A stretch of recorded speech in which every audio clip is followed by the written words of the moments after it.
देखो यही है परेशान साहू, यही है परेशान साहू। मारो इसको, अजनी कांड करते हैं, मारो इसको, मारो मारो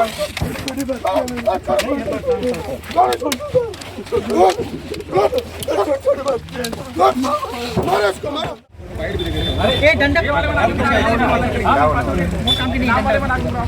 चले एक एक कैमरामैन एसपी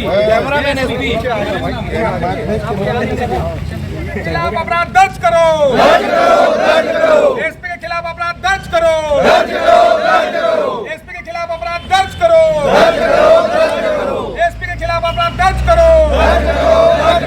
हत्यारा एसपी मुर्दाबाद, मुर्दाबाद, मुर्दाबाद। हत्यारा एसपी मुर्दाबाद, मुर्दाबाद, मुर्दाबाद। हत्यारा एसपी मुर्दाबाद, मुर्दाबाद, मुर्दाबाद। छत्तीसगढ़ शासन होश में आओ, होश में आओ, होश में आओ। मुख्यमंत्री होश में आओ, होश में आओ, होश में आओ। गृह मंत्री होश में आओ, होश में आओ, होश में आओ। एसपी के ऊपर कार्रवाई करनी होगी, करनी होगी, करनी होगी। एसपी के ऊपर कार्रवाई करनी होगी, करनी होगी, करनी होगी। नुक्कड़ नाटक के माध्यम से क्या दिखाना चाहते हैं? देखिए, जो घटना घटी है कवर्धा जिले में लोहारीगुड़ा गांव के जो प्रशांत साहू हमारे एक 27 वर्षीय युवा है, उनकी जो मौत हुई है पुलिस प्रताड़ना से, उस घटना को केवल व्हाट्सएप, सोशल मीडिया और मीडिया के माध्यम से केवल एक लिखित तौर पर लोग देख रहे हैं और पढ़ रहे हैं, समझने की कोशिश कर रहे हैं।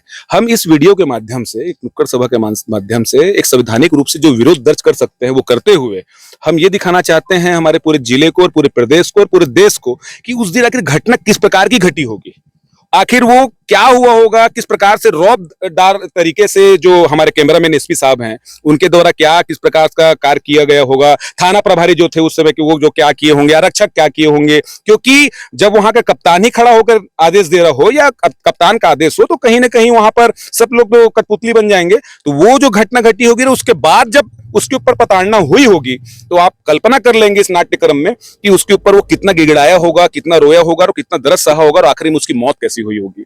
ये घटना को एक नाट्य रूपांतरण देते हुए हम उनकी आत्मा को शांति देने के लिए और उन्हें न्याय दिलाने के लिए ये लड़ाई लड़ रहे हैं और ये संवैधानिक तौर पर हो रहा है और पूरे प्रदेश को आपकी इस मीडिया के माध्यम से हम दिखाना चाहेंगे। क्या ये नाटक करने से कुछ फर्क पड़ेगा? निश्चित रूप से फर्क पड़ेगा।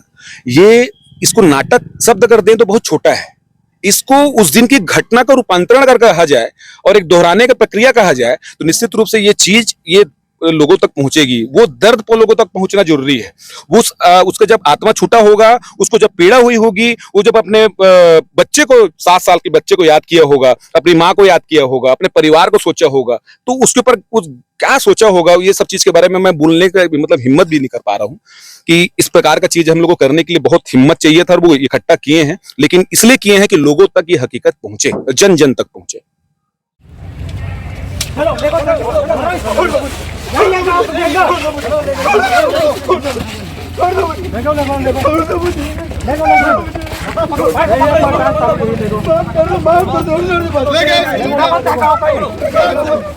देखो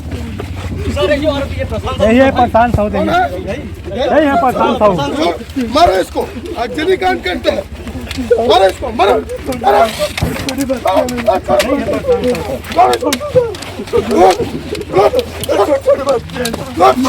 मारो इसको, मारो जब तक न मर जाए तब तक मारते रहो इसको, मारो इसको।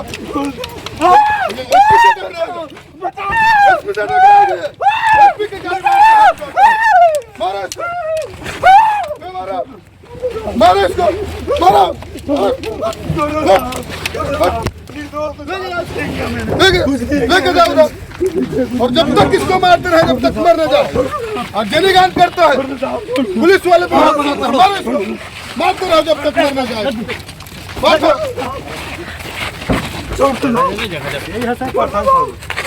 मारो इसको, मारो। मैंने कुछ नहीं किया, मैंने कुछ नहीं किया,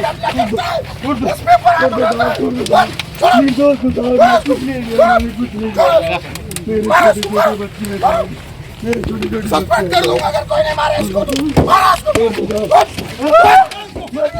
बताओ मैं कुछ नहीं किया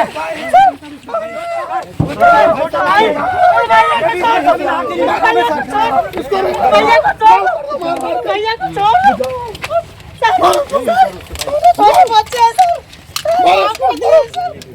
छोटे बच्चे लेके जाओ लेके जाओ उठाओ भैया भाई को क्या मारे मेरे भाई को मारे भैया भैया भैया क्यों मारे मेरे भाई को क्यों मारा मेरे भाई को मारो उसको कसूर किया उन्होंने जब तक मर नहीं जाए तब तक मारते रहो मारो उसको मारो तुम ऐसे अत्याचार क्यों करे उनको छोड़ दो हमें मैं बेकसूर हूँ साहब मैं बेकसूर हूँ मुझे मत मारिए साहब साहब मैं आपके हाथ जोड़ता हूँ साहब नहीं मारो साहब मेरे छोटे छोटे बच्चे हैं साहब मेरे भैया को बचा लो साहब साहब छोड़ दो साहब छोड़ दो मैं आपके हाथ जोड़ दो साहब छोड़ दो साहब छोड़ दो मेरे को छोड़ दो साहब छोड़ दो साहब घर में बीवी के बच्चे छोटे छोटे साहब इतनी मत मारो साहब साहब मैंने कुछ नहीं किया साहब मैं बेकसूर हूँ साहब छोड़ दो मुझे साहब छोड़ दो मुझे साहब चलो और पीछे हमारे अब डॉक्टर आ रहे हैं ना 1 2 3 स्टार्ट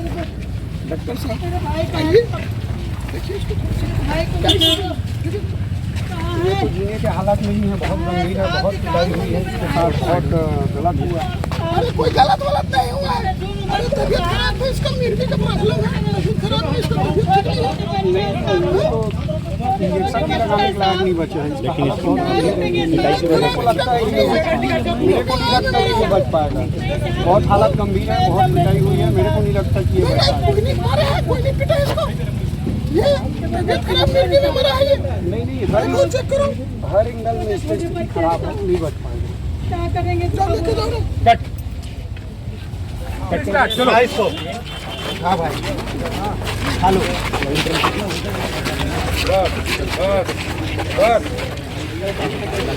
कट सब पीछे आओ पुलिस जो ड्यूटी में लगी है उनको विजुअल लेने दो पीछे उनका भी लेना सबको अंदर से सबको लो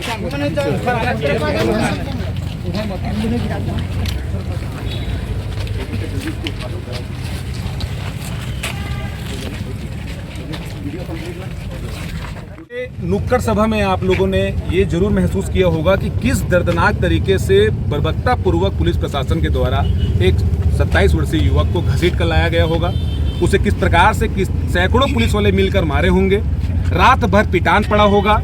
उसके बाद सुबेरे जब उसकी अंतिम सांसें चल रही होंगी तो कैसे जेल ले गए होंगे, फिर वहां से कैसे डॉक्टर के माध्यम से मृत्यु घोषित किया होगा, हॉस्पिटल में मिर्गी का दौरा बताया गया होगा।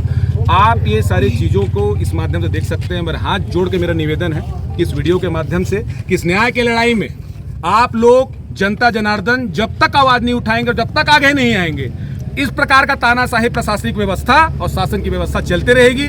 आज छत्तीसगढ़ में एक 27 वर्षीय युवा का मौत होता है प्रशासन की गलती के कारण, उनके मारपीट के कारण। कल हो सकता है कि किसी की आबरू के पर भी बात आ जाए, कल हो सकता है जो रक्षक बने हुए हैं वो भक्षक का और व्यक्तिगत रूप ले ले। तो आप सभी से मेरा निवेदन है, आग्रह है कि इस न्याय लड़ाई में साहू समाज के युवा के साथ में, छत्तीसगढ़ के युवा के साथ में आप सभी का सहयोग मिले, यही मेरा निवेदन है आप सभी से।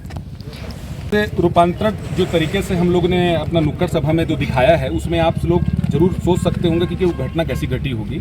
भगवान ना करे किसी को देखने का अवसर मिले, इस घटना को जो लाइव देखा होगा उसके ऊपर क्या गुजरा होगा मुझे मैं नहीं कह सकता, लेकिन जो मारा होगा और जो इस मारवाया होगा और जो इस घटने को पूरा करवाया है वो आज खुले के तौर पर घूमते हुए रायपुर ट्रांसफर हो चुके हैं। उनको प्रमोशन मिल चुका है और यहाँ पर जो छोटे तबके के कर्मचारी हैं उन लोग पिसा रहे हैं। निश्चित रूप से आने वाले समय में जो दहशत का माहौल पुलिस प्रशासन ने बना दिया है उसका खामियाजा छोटे छोटे जो अधिकारी कर्मचारी जो आरक्षक है उनको भोगना पड़ सकता है, क्योंकि गांव-गांव में लोगों में रोष आ चुका है, नाराजगी आ चुकी है, क्योंकि इतना वृहद मार और इस मार से मृत्यु जो उसकी हुई है उसके आप कल्पना कर सकते हैं कि इसमें कैसे वो तड़प रहा है, कितना वो इस नाट्यक्रम के तरीके से जो हम लोग दिखाया है उसमें कितना वो भयभीत है, उसका भाई कैसे बिलख रहा है, वो कितना गिड़गिड़ा रहा है, वो कितना हाथ पर पकड़ रहा है। तो आप कल्पना करिए कि कोई हिस्सा नहीं बचा था उसका जहाँ पर चोट ना लगी हो, कोई एक स्थान नहीं बचा था पुलिस ने कोई जगह नहीं छोड़ा है जहां पर उसे चोट ना लगा हो, और दर्द के कारण मार के कारण उसकी जो मौत हुई है, तड़प तड़प कर मौत हुई है। आप कल्पना करिए इस नाट्य रूपांतरण के माध्यम से कि उसके ऊपर क्या गुजरा होगा। 7 साल का बच्चा है उसका, छोटा सा, उसकी माँ भी नहीं है उस बच्चे की, अब तो उसका बाप का भी साया उठ चुका है, और जो मरा है, हमारे मृतक है, उसकी जो माँ है वो जेल में है, उसका भाई जेल में है। मतलब आप कल्पना करिए कि उस परिवार के ऊपर कितनी बड़ी घटना आपदा आई है। पुलिस प्रशासन के एसपी पल्लव जी के निर्देश पर ये जो घटना घटी है, 302 का मामला निश्चित रूप से बनना चाहिए और उनके ऊपर आपराधिक मामला दर्ज होना चाहिए और उन्हें तत्काल बर्खास्त करना चाहिए। ये हमारा निवेदन है छत्तीसगढ़ शासन से और प्रशासन से। धन्यवाद। अभी प्रशांत साहू के बच्चे जो हैं उनका देखभाल कौन कर रहा है? देखिए, प्रशासनिक रूप से उनका देखभाल के लिए कुछ जानकारी हम लोगों को आई है, लेकिन मैं और हमारी पूरी कांग्रेस की टीम ये विश्वास दिलाती है कि उनके परिवार से जिस प्रकार से भी हमसे मदद मांगी जाएगी, उस बच्चे के लिए हम आगे बढ़कर बिना उनके कुछ पुकार के हम लोग कोशिश करेंगे कि उनका मदद किया जाए।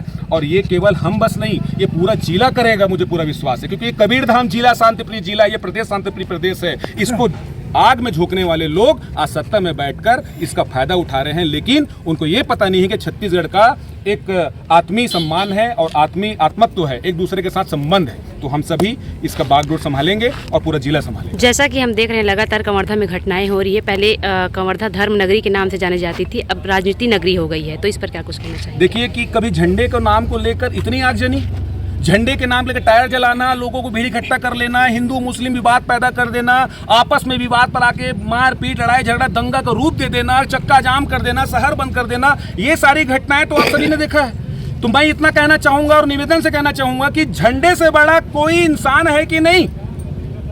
आज अगर इंसान ना हो तो झंडा कौन सा झंडा काम का है? चाहे वो भगवा हो, चाहे सफेद हो, चाहे नीला हो, चाहे हरा हो, इंसान ही नहीं होगा तो झंडा कहां से आएगा? तो झंडे को लेकर इतना बड़ा कांड तो हो गया, लेकिन आज भारतीय जनता पार्टी, विश्व हिंदू परिषद, बजरंग दल, बहुत सारे ऐसे विंग है, आरएसएस, ये सारे कहां हैं? और आरोप लगाते कांग्रेस के ऊपर कि आप लोग इसमें राजनीति कर रहे हैं। अरे हमको राजनीति करना होता तो लाश को लेकर हम रोड में बैठ जाते, लेकिन हम राज को लेकर राजनीति नहीं करते हैं। हम इसकी यहाँ की अस्मिता, यहाँ की इज्जत, यहाँ का सम्मान को बचाने की काम करते हैं। हमको राजनीति नहीं आती है, हमको संबंध निभाना आता है। और ये घटना किसी के भी साथ घटती, चाहे वो कांग्रेस का होता, भाजपा का होता या किसी दल का होता, हम निश्चित रूप से आगे आते हैं और आज आए हैं। और ऐसी घटना दोबारा ना घटे, इसलिए आज ये कार्यक्रम हमारे द्वारा आंदोलन किया जा रहा है।